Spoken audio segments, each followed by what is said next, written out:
Hello students. तो कैसे हैं आप सब? I hope everybody is fine eight their home.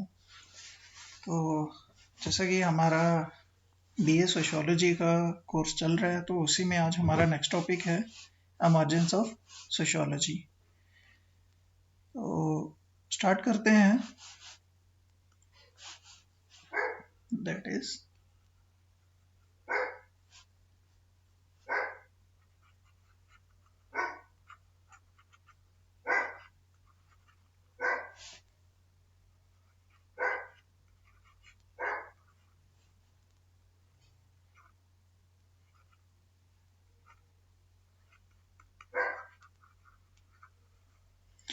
तो सोशियोलॉजी के इमर्जेंस के पीछे आपकी बुक के अकॉर्डिंग देखें तो हमारे पास 3 टॉपिक्स हैं। पहला है फ्रेंच रेवोल्यूशन,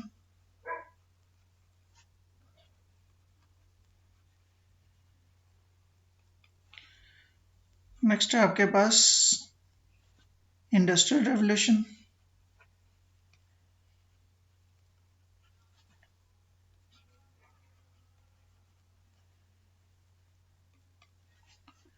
और थर्ड है आपके पास inspiration from other sciences.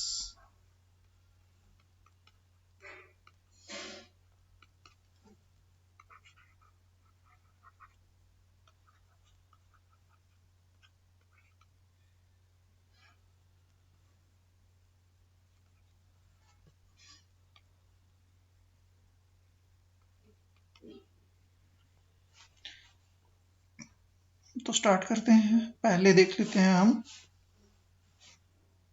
French revolution की कहानी।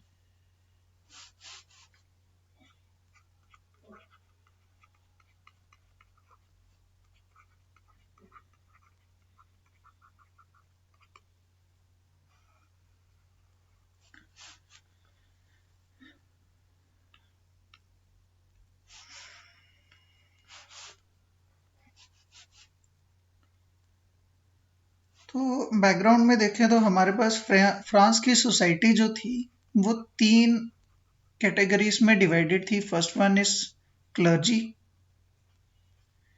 Second one is nobles, and third ones are peasants.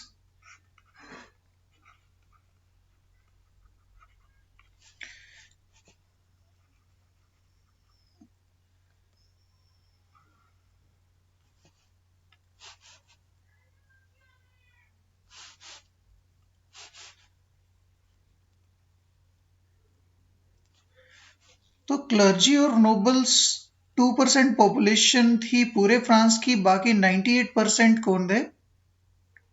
Peasants. ये 2% पॉपुलेशन एग्जेम्प्टेड थी फ्रॉम टैक्स, मतलब ये टैक्स पे नहीं करेंगे, जबकि सारा टैक्स ये 98% 98% पॉपुलेशन ही टैक्स देगी। तो यही एक रीजन बना। तो एक सिचुएशन ऐसी आई जब एक डिस्टर्बेंस ही डेवलप हो गई इन फ्रांस। उस टाइम के एक किंग थे जिनका नाम है किंग लुइस 16। तो उन्होंने अपने मिनिस्टर्स के साथ एक मीटिंग बुलाई,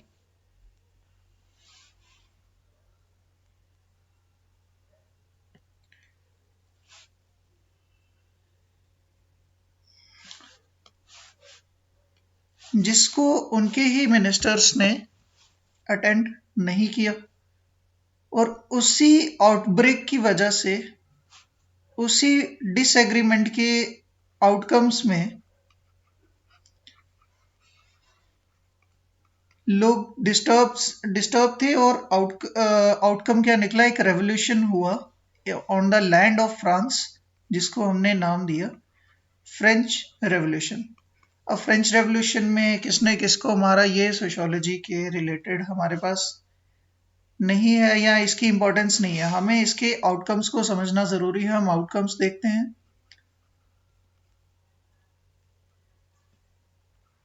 तो आउटकम्स क्या रहे कि जो पुराना इकोनॉमिक सिस्टम था वो एबॉलिश हो गया,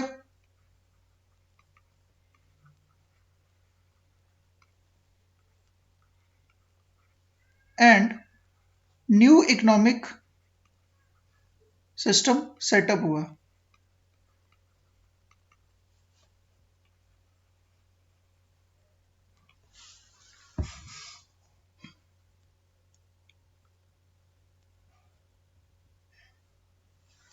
दैट इज, इसको अगर हम टेक्निकल टर्म्स में समझें कि फ्यूडलिज्म क्या हो रहा है, यहां पर एंड हो रहा है और एक न्यू कंसेप्ट आता है कैपिटलिज्म का।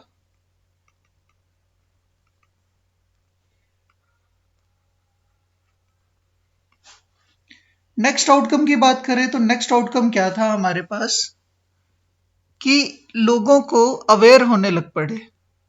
दैट इज, पुराने लॉज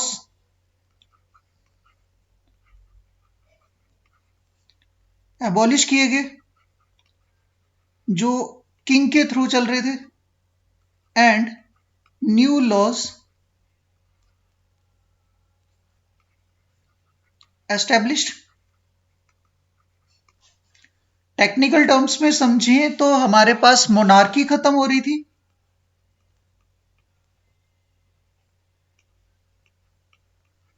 और डेमोक्रेसी का कहीं ना कहीं जन्म हो रहा था।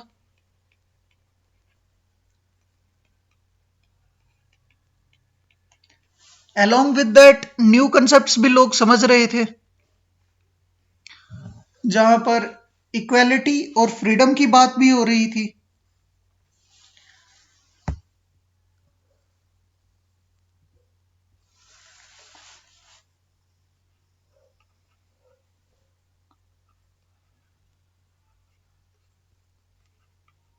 न्यू कंसेप्ट्स जैसे कि nation established started in use.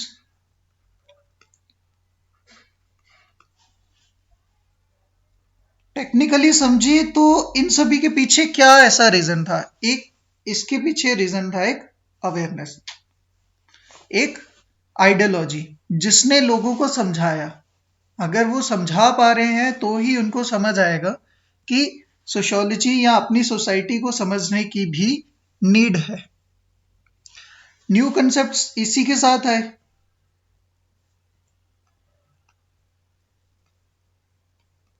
जब नेशन बनेगा तब ही ये आएंगे, इक्वालिटी, फ्रीडम, लिबर्टी, फ्रैटर्निटी। तो लोगों को इसके पीछे भी इन सब चीजों की भी समझ आना शुरू हो जाएगी। अब इसी चीज को सोशियोलॉजिस्ट के पॉइंट ऑफ व्यू से समझें तो इस रेवोल्यूशन ने जो फ्रांस के सोशियोलॉजिस्ट थे उनको बहुत इंपैक्ट किया, लाइक सर इमाइल दुर्कीम,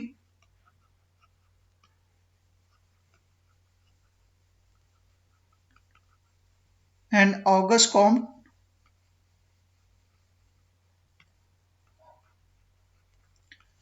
जिनका ओपिनियन अभी तक ये था कि कोई भी रेवोल्यूशन, ओल्डर ओपिनियन, जो ये समझ के चल रहे थे कि कोई भी रेवोल्यूशन जो होगा उसके आउटकम्स नेगेटिव होंगे।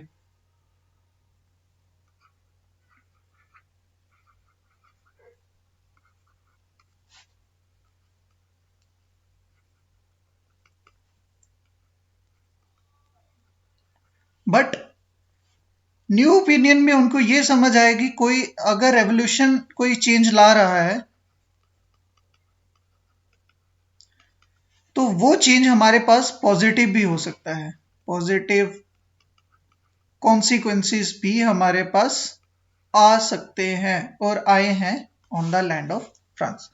तो यही सब इवेंट्स हुए जिनकी वजह से सोशियोलॉजी को और डीपली स्टडी करने में फ्रेंच रेवोल्यूशन ने हेल्प करा।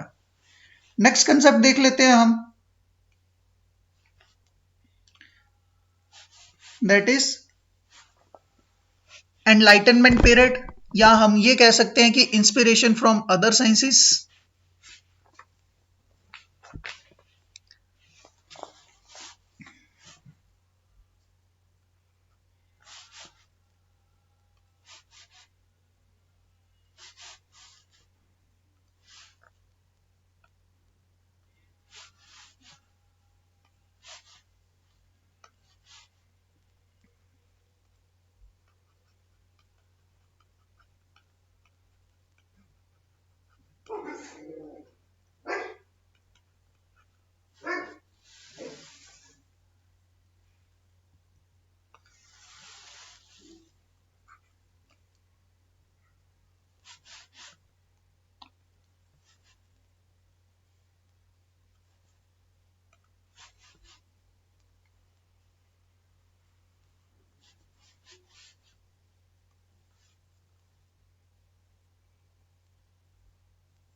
एनलाइटनमेंट पीरियड, जैसा कि हमने बैकग्राउंड में ये समझा था कि सोशियोलॉजी का ओरिजिन कहीं ना कहीं 1839 के आसपास हुआ है, तो हमें ये समझ आ रहा है कि ये हमारे पास सोशल साइंस एक मॉडर्न साइंस है या मॉडर्न सोशल साइंस है, या यंगेस्ट बोल सकते हैं हम इसको। तो एनलाइटनमेंट पीरियड की जब बात करते हैं हम, तो हमारे पास न्यू साइंसिस के साथ, या हम ये कह सकते हैं कि नेचुरल साइंसिस के साथ साथ इसका कंटेम्प्रेरी टाइम पीरियड चल रहा है। तो यहाँ पर नए कंसेप्ट्स डेवलप हो रहे हैं, जैसे कि हमारे बैकग्राउंड में हमने ये समझा कि सोसाइटी हमारी डायनामिक फेज में है इस टाइम। तो नए कंसेप्ट्स जो सोसाइटी में जिनकी नीड थी वो हमारे पास डेवलप हो रहे थे, like empiricism,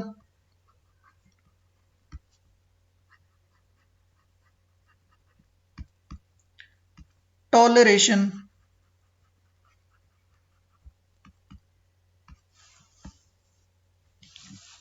individualism,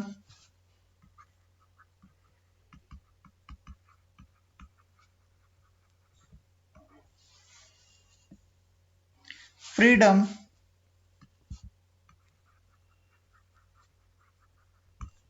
secularism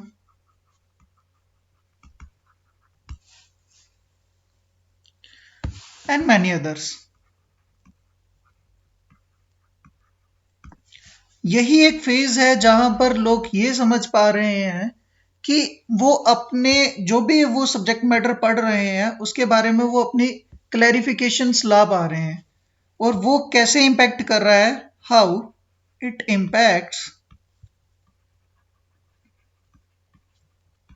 on social, economic, historical,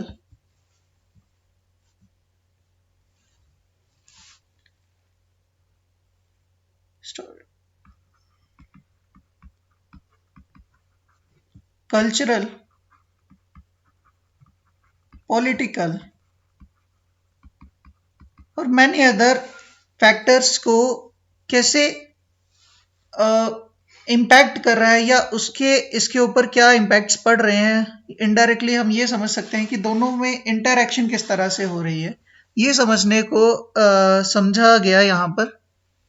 यहाँ एक पॉइंट और हम यहाँ ज्वाइन करें, इसमें लिखे तो new system of human inquiry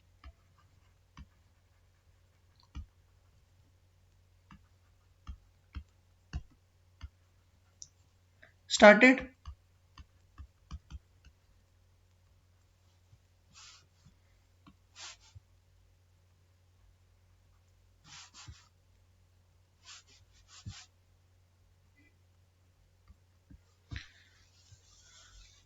जिसने ओल्डर सिस्टम को क्वेश्चनिंग की। ऑब्वियसली यहाँ पर रीजनिंग एबिलिटी बढ़ेगी टूवर्ड्स एनी सब्जेक्ट या एनी कंसेप्ट जिसने चेंजेस लाना शुरू कर दिए।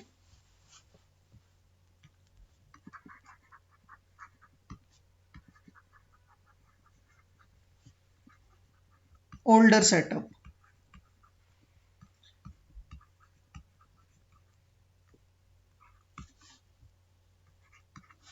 वाई क्वेश्चन यहाँ पर हर चीज के साथ अटैच होने लग पड़ा।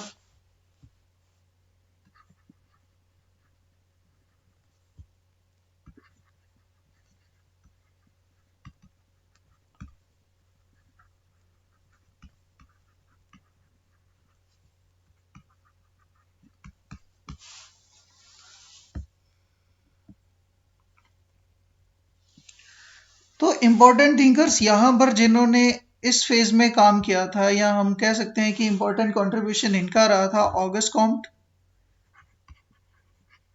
जो पॉजिटिविस्ट आइडियोलॉजी से हर चीज को देखते थे, कार्ल मार्क्स जो कन्फ्लिक्ट के पर्सपेक्टिव से हर चीज को ऑब्जर्व करते थे या इकोनॉमिक पर्सपेक्टिव में देखते थे। तो उन सभी ने ये समझाया कि यहाँ पर ये चीजें होना भी जरूरी थी, जिसने बहुत कंट्रीब्यूशन हमारे सब्जेक्ट की तरफ किया है। और इसको एक बेटर साइंस बनाया है। नेक्स्ट पॉइंट की बात करें हम, तो नेक्स्ट है हमारे पास industrial revolution.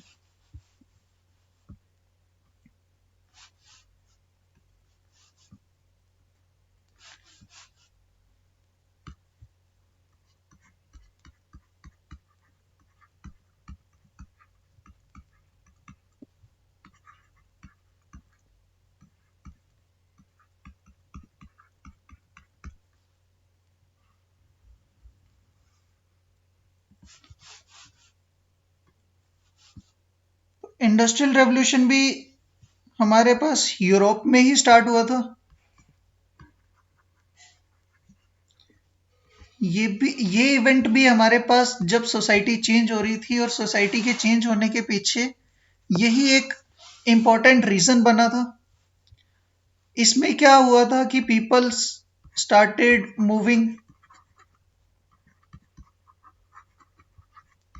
Moving from their rural background to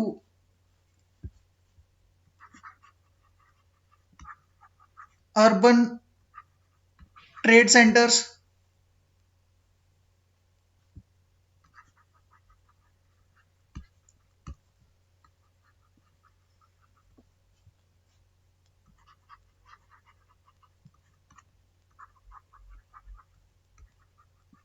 जो अल्टीमेटली क्या बने, सिटीज बन गए।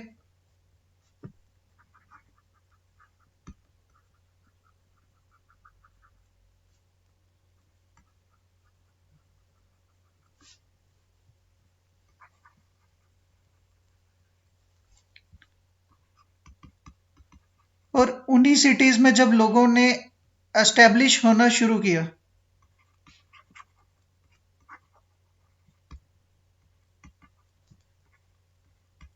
settling in cities makes chaos in that areas। Reason कि जब एस्टेब्लिशमेंट हो रही है तो पहले हाउसिंग के लिए जाएंगे लोग, हाउसिंग के बाद फूड एंड क्लोथ। ये तो इंसान की बेसिक 3 नीड्स हैं, फूड क्लोथ एंड शेल्टर। इसके बियॉन्ड जब जाएंगे तो हमारे पास प्रॉब्लम्स डेवलप होना शुरू हो जाएंगी, लाइक सैनिटेशन की प्रॉब्लम आएगी। उसके बाद मीन्स ऑफ ट्रांसपोर्ट, माइग्रेशन हम लिख सकते हैं या ट्रांसपोर्टेशन लिख सकते हैं, जो अल्टीमेटली क्या करेगी, पॉल्यूशन क्रिएट करेगी। इसके साथ साथ हम ये कह सकते हैं कि जब सिटीज एस्टैब्लिश होंगी तो वहां पर क्राइम रेट भी बढ़ेगा। तो ये सब प्रॉब्लम्स अब आने वाले टाइम में होने वाली थी। इन्हीं चीजों को समझने की जरूरत थी, जिनको उसके पीछे की सोशियोलॉजी को समझने की नीड थी, जो यहाँ पर समझी गई, जिसकी वजह से हमें सोशियोलॉजी को पढ़ने में एक बेटर अंडरस्टैंडिंग मिलती है। इसी चीज जब हम और इलेबोरेटिवली पढ़ें तो ट्रेड हब सेंटर्स बन रहे थे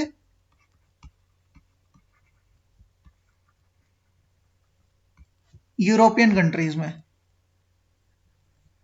आप कमेंट सेक्शन में बताइएगा कौन कौन से यूरोपियंस इंडिया में आए थे ट्रेड करने के बहाने से। ट्रेड सेंटर्स बन रहे थे यूरोप में, और कॉलोनीज कहां बन रही थी, in countries of Asia and African continents.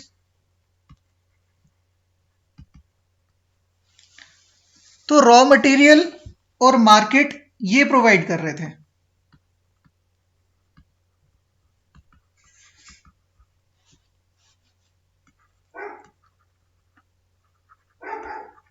But manufacturing कहां हो रही थी, यहां पर।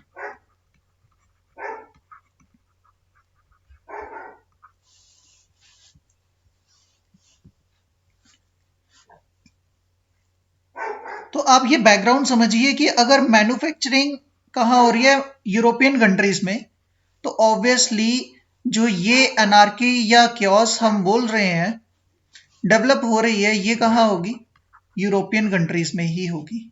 मतलब ब्रिटेन, फ्रांस, डच, पुर्तगीज, इन सब कंट्रीज में ये प्रॉब्लम होगी जहां पर ट्रेड हब सेंटर्स डेवलप हो रहे हैं, और वहां पर अगर ये सब प्रॉब्लम हो रही है तो वहीं पर हमारे पास स्टडी करने को भी मटेरियल मिलेगा। और जो सोशोलॉजिस्ट ने स्टडी करी है वो यूरोपियन कंट्रीज में ही करी है।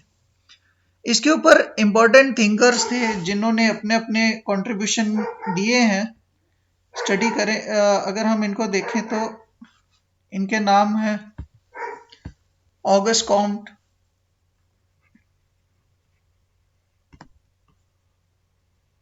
हर्बर्ट स्पेंसर,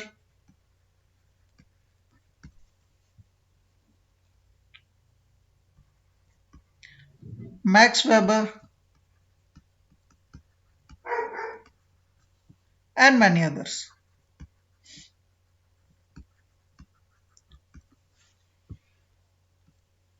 इसी को और इलेबोरेटिवली अगर समझें हम, तो ऑगस्ट कॉम्टे ने हमारे पास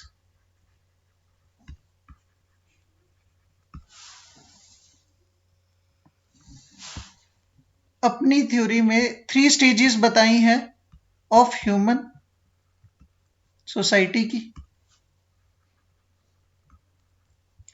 ये सब इन सब पॉइंट्स को एनालिसिस करने के बाद दिए हैं इन्होंने, जिसमें इन्होंने 3 स्टेजेस के नाम याद कर लो, एक्सप्लेन करने को कोई नहीं पूछेगा।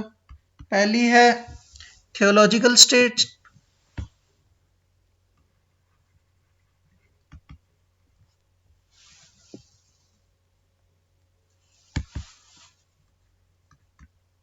जहां पर हर कंसेप्ट को रिलीजियस फेस दिया जाएगा। नेक्स्ट स्टेज है इसमें मेटाफिजिकल स्टेज,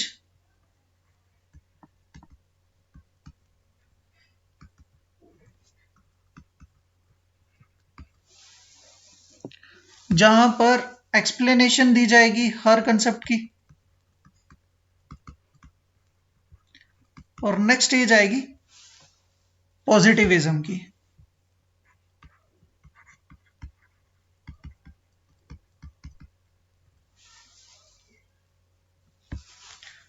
जहां पर हर कंसेप्ट का एक साइंटिफिक एस्पेक्ट दिया जाएगा।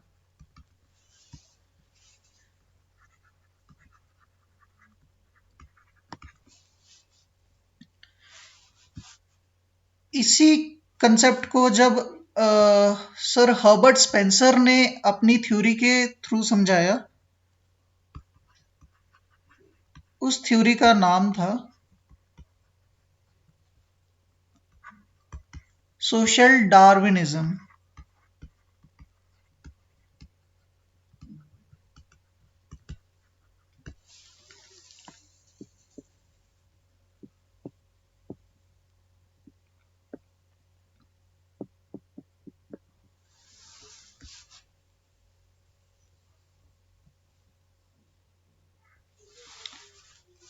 कार्ल मार्क्स ने भी इस पे अपने व्यूज दिए थे। उन्होंने बोला था कि सोसाइटी हमेशा 2 क्लासेस में डिवाइडेड रहेगी, हैव्स एंड हैव्स नॉट।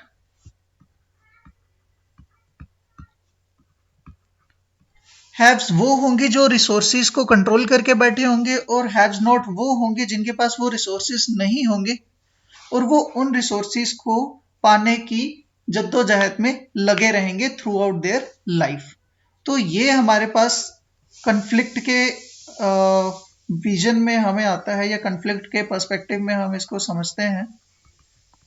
तो ये सब रीजन थे जिसके थ्रू हमारे पास सोशियोलॉजी का इमर्जेंस बहुत बेटर वे में हुआ, या हम कह सकते हैं कि थोड़ी फास्ट स्पीड में हुआ। इन सब पॉइंट्स के साथ हमारा ये जो आज का टॉपिक है ये यहीं पर बाइंड अप होता है। ठीक है, नेक्स्ट हम करेंगे relation of sociology with other sciences. Till then, good bye and have a nice day. और हाँ, अपने सब्जेक्ट के साथ जुड़े रहिए। Bye bye.